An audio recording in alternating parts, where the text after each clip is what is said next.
Your alarm goes off. It's still dark outside. And before your eyes are even fully open, before your feet have touched the floor, you already feel it sitting on your chest. The quiet dread of another day you didn't exactly choose.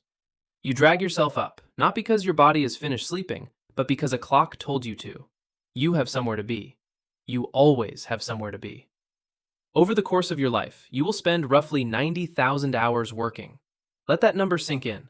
90,000 hours.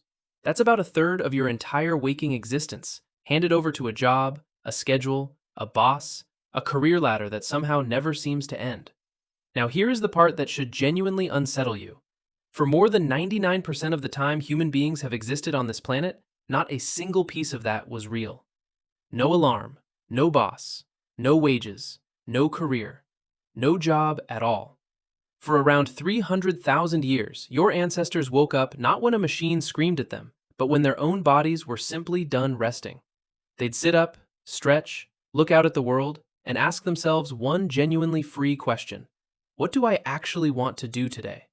And the answer to that question looked so wildly different from your Monday morning that it might just change the way you see your entire life. So let's ask it honestly. Before jobs existed, before any of this, what on earth did ancient humans do all day? Let's start by killing the image in your head, because when most people picture prehistoric life, they imagine a desperate, brutal, around-the-clock fight just to stay alive. Constant hunger, constant danger, a miserable existence, nasty, brutish, and short, where every waking minute was a grim struggle for the next mouthful of food. It's a powerful image. It's the story we've all been told, and it's almost completely wrong. In the 1960s, an anthropologist named Richard Lee went to live among the Jew/Hoanzi people of the Kalahari Desert, one of the last groups on Earth still living in a way that closely resembled life before farming. He didn't just observe them, he timed them. He carefully tracked exactly how many hours they spent each week getting food, and the number he came back with stunned the academic world. Adults spent somewhere between 15 and 20 hours a week on the work of survival. Not per day, per week. That's 2, maybe 3 short days of effort, and the rest of the time was theirs. Completely theirs. One anthropologist was so struck by this that he gave these societies a name that sounds almost like a contradiction: the original affluent society. Not affluent because they had things, affluent because they had time. The one luxury you, with all your 90,000 hours, can barely afford. And this wasn't some fluke of one particular desert. Travel to the other side of the planet, to the Hadza of Tanzania, studied by researchers for decades, and you find a strikingly similar number all over again. Somewhere around 14 to 20 hours a week spent feeding themselves. Different continent, different climate, different plants and animals entirely, and yet the same answer keeps surfacing. Now, you might be picturing all of this as a life lived on a knife's edge, everyone permanently one bad day away from starvation. But the truth is almost the exact opposite. A forager never bet their survival on a single crop that could fail. They knew dozens, sometimes hundreds, of edible plants and animals. If the berries were poor this season, there were roots, or game, or nuts, or fish. Their pantry was the entire living landscape, and a pantry that big almost never goes completely empty. The farmer who staked everything on one field of wheat was, in a very real sense, far more fragile than the forager who quietly relied on everything.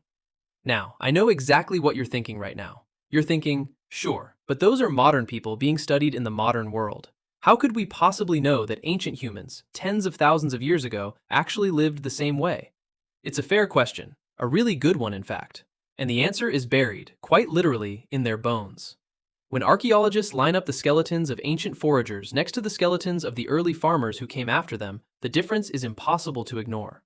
The foragers were taller, their bones were denser and stronger. Their teeth were remarkably healthy, with far fewer cavities. Their joints showed far less of the grinding wear and tear that comes from repetitive labor.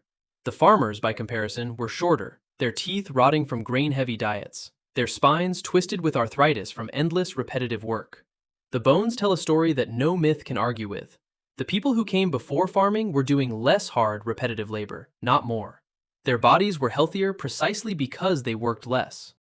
But the single most powerful piece of evidence isn't about food or labor at all. It's something that simply should not exist if survival was a constant, desperate grind. Art. Beautiful, complicated, time-consuming art. Deep inside a cave in southern France, there are paintings of horses, lions, and rhinoceroses that are around 36,000 years old. And these are not crude scribbles. They use shading, they use perspective, they capture movement, as if the animals are running across the rock. Picture what that actually required. Someone climbed deep into the pitch-black belly of a cave, by the flickering light of a fire, and spent hours, maybe days, carefully painting animals onto a wall. Not to eat, not to survive. For beauty. For meaning. Because they had the time, and they wanted to make something. And it gets more astonishing. In a cave in South Africa, archaeologists found tiny seashell beads deliberately pierced with little holes so they could be strung together and worn. They are around 100,000 years old. Here's the detail that should stop you cold. The nearest coastline was about 20 kilometers away, which means someone walked 40 kilometers there and back just to gather shells, and then sat down and painstakingly drilled holes into each one with a stone tool, for no reason other than to look good. 100,000 years ago, a human being went on a 40-kilometer round trip for the prehistoric equivalent of accessorizing. And in Germany, researchers uncovered a flute carved from the wing bone of a vulture around 40,000 years old. It has 5 carefully spaced finger holes. Whoever made it understood pitch. They understood music. They sat down and crafted an instrument, not to hunt, not to fight, but to fill the night air with a song. These are not flukes. From 100,000 years ago onward, sites across Africa, Europe, and Asia are littered with jewelry, decoration, and objects crafted far more beautifully than mere survival could ever require. This is the real answer to what people did with their time. They created, they decorated, they made the world beautiful. And the skill wasn't limited to art. In a coal mine in Germany, archaeologists recovered a set of wooden hunting spears so ancient they predate our own species, crafted somewhere around 300,000 years ago. These weren't sharpened sticks. They were carved with real understanding, balanced and weighted toward the front like a modern javelin, shaped to fly straight and true. Think about the patience that demanded. Someone chose exactly the right branch, stripped it, shaped it, tested its flight, and refined it, pouring hours of careful, focused work into a single tool. That is not the behavior of a creature scrambling in blind panic for its next meal. That is craftsmanship.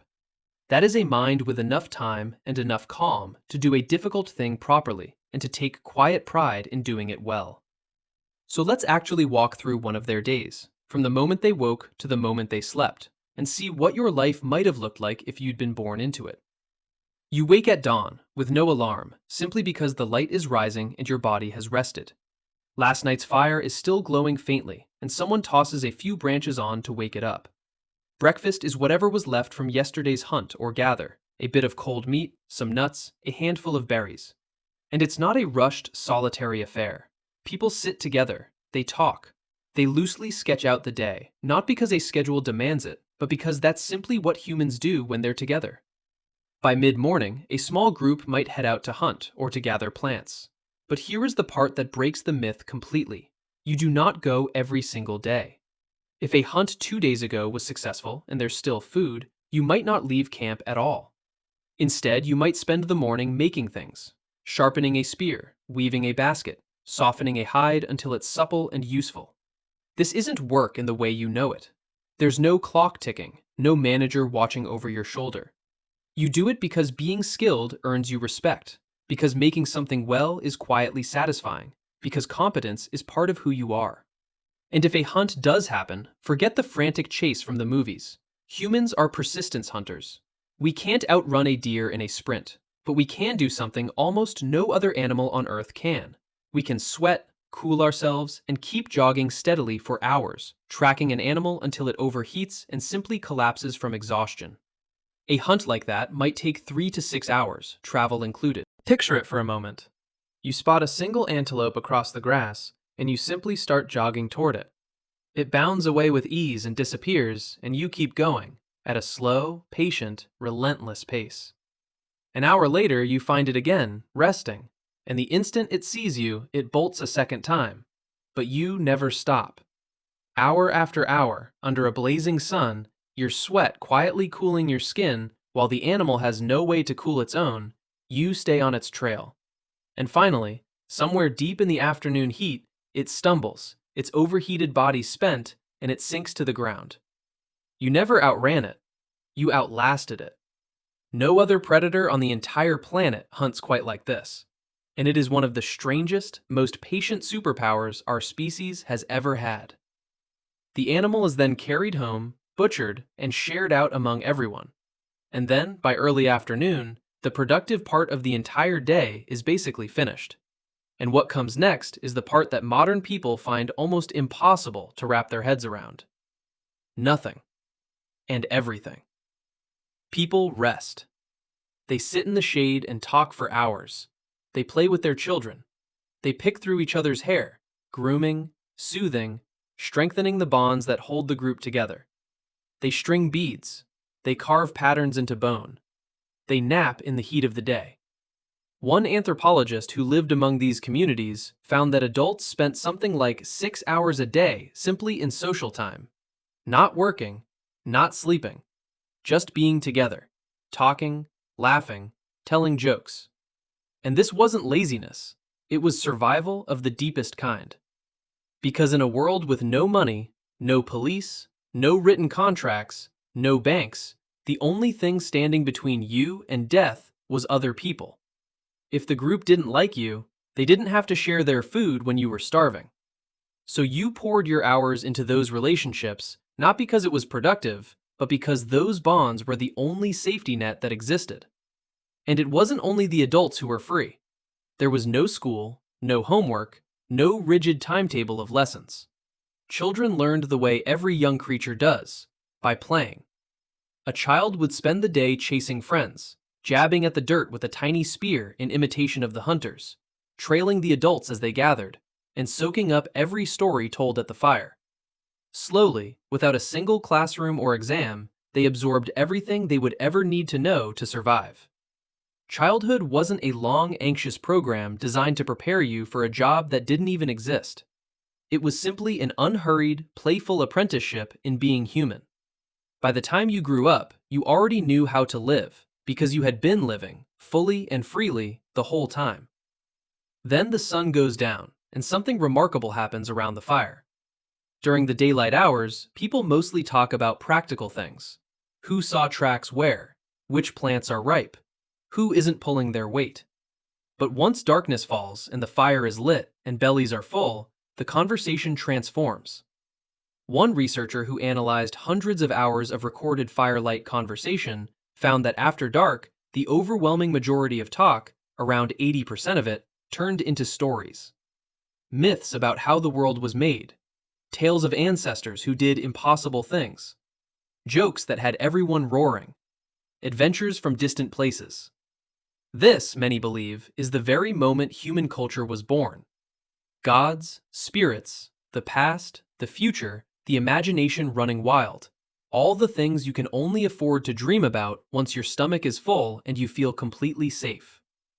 The campfire was the first cinema, the first temple, the first library, all at once. And then, finally, sleep, but not the way you do it. Before artificial light flooded the world, humans didn't sleep in one solid block. Historical records and sleep studies both point to the same forgotten rhythm. People slept in 2 phases. A first sleep of around 4 hours, then a strange, peaceful window of 1 or 2 hours awake in the dark, used for quiet thought, for talking softly, for simply lying there in the stillness. And then a second sleep of another 4 hours. That groggy, anxious feeling you get when you wake at 2 in the morning and panic that something is wrong with you? For your ancestors, that wasn't insomnia. That was just the middle of the night, a sacred little pocket of wakefulness in the dark. So that was the shape of a human day for 99% of our existence. A few hours securing food or making things. Around 6 hours of pure connection, stories, and play. 8 hours of sleep split in 2. And the rest spent resting, watching the clouds, doing nothing in particular, existing without ever once having to justify your existence through productivity. It sounds, honestly, like a life you'd have to win the lottery to afford today. And then, around 10,000 years ago, everything changed. In a region of the Middle East, humans began to plant seeds and tame animals. They invented farming. And farming, as wonderful as it sounds, was a trap. Here's how the trap snapped shut. Once you start farming, you can produce more food. And more food means you can feed more people. But more people means more mouths, which means you now need even more food, which means even more farming. Within just a few generations, populations had exploded, and there was no going back, because there were now far too many people to ever return to hunting and gathering. You were locked in. And farming demanded a brutal amount of labor that foraging never had. Plowing, planting, weeding, harvesting, hauling, storing, and defending your fields from animals and from other desperate humans. Remember those skeletons? This is exactly when they get shorter, sicker, and more broken. The first farmers worked harder, ate worse, and died younger than the free people who came before them. But the population kept growing anyway. And once you have huge numbers of people crammed together, you start needing specialists. Potters, builders, toolmakers, and then soldiers, priests, rulers, tax collectors. And eventually, almost without anyone deciding it, the idea was born that your time, your one and only finite life, now belonged to somebody else, in exchange for the food you needed to live. That idea has a name. We call it a job. By the time we built the first cities, the original human way of life was already gone, buried under schedules and obligations, and the cold new requirement to spend most of your waking hours working just to survive, inside a system we ourselves had built. So let's go back to that alarm clock, screaming at you in the dark. You will spend 90,000 hours of your life working. Your ancestors spent a small fraction of that and gave the rest to their families, their stories, and themselves. You wake up at 2 in the morning, see the dark, and call it a disorder. They woke up at 2 in the morning, saw the dark, and called it time to think. You spend your entire life chasing a finish line that keeps moving. Success, status, wealth, all measured by standards that society simply invented and handed to you. They woke up every single morning already free, already fed, already enough, with absolutely nothing to prove to anyone. They didn't spend their lives trying to one day become successful enough to finally relax. They were already living the exact life that you are working 90,000 hours to one day retire into. We did not become a different species. We share the same brain, the same body, the same deep needs as the humans who painted those caves and walked 40 kilometers for a handful of shells. But somewhere along the way, we made a quiet trade, and almost nobody noticed the deal was even being offered. We traded freedom for food security. We traded leisure for an ever-growing population.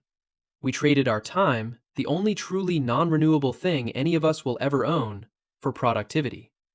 And here you are, thousands of years later, still paying the installments on a bargain your ancestors struck before any of us were born. So the next time your alarm tears you out of sleep in the dark, ask yourself the one question they got to ask every single morning, the question we somehow traded away. If you could choose, what would you actually do today?